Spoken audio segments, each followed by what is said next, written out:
former senior investigators in the Office of the Public Protector have given explosive evidence against Busisiwe Mkhwebane in Parliament this week. Livhuwani Tshiwalule, who worked on the BANKORP-CIEX investigation, says Mkhwebane's report had material differences from her predecessor, Advocate Thuli Madonsela's draft provincial report. While Ndicheni Radieni, who worked on the Frieda Dairy Farm report, told MPs that they were instructed to remove former Free State Premier Ace Magashule and former MEC Musebenzi Zwane from the report. Newzroom Africa's Athi Mtongana recaps this week's impeachment hearings. The Section 194 committee has heard testimony from various witnesses this week. Let's listen to some of the highlights. Absa Bank should consider giving back to the people of South Africa, in other words, to pay back the money, hashtag, by providing housing units, clinics and schools to poor communities identified by government and contribute to higher education student funding. That was you and Public Protector Madonsela's proposal as to how the people of South Africa might be compensated for this alleged theft of their money, correct? Correct. That was our thinking at the time. You wanted the president to consider instituting a commission of inquiry to investigate alleged apartheid corruption as outlined in the CIEX report and take necessary measures. That's what you and Advocate Madonsela wanted to happen, correct? Yes, correct.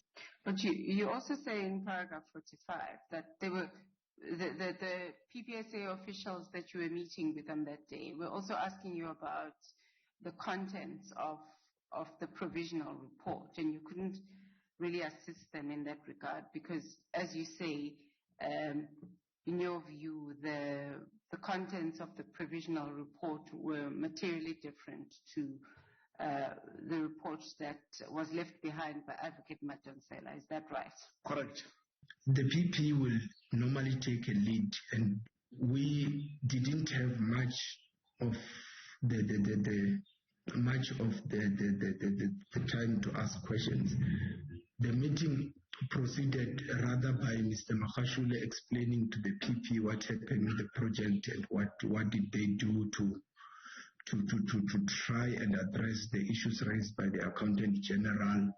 And then the fact that the project is now being overseen by the Free State Development Corporation. Then that meeting did not even last for 30 minutes because I remember the meeting of such nature may sometimes last for a day where we are asking questions and we're asking investigations questions. But that one did not last 30 minutes.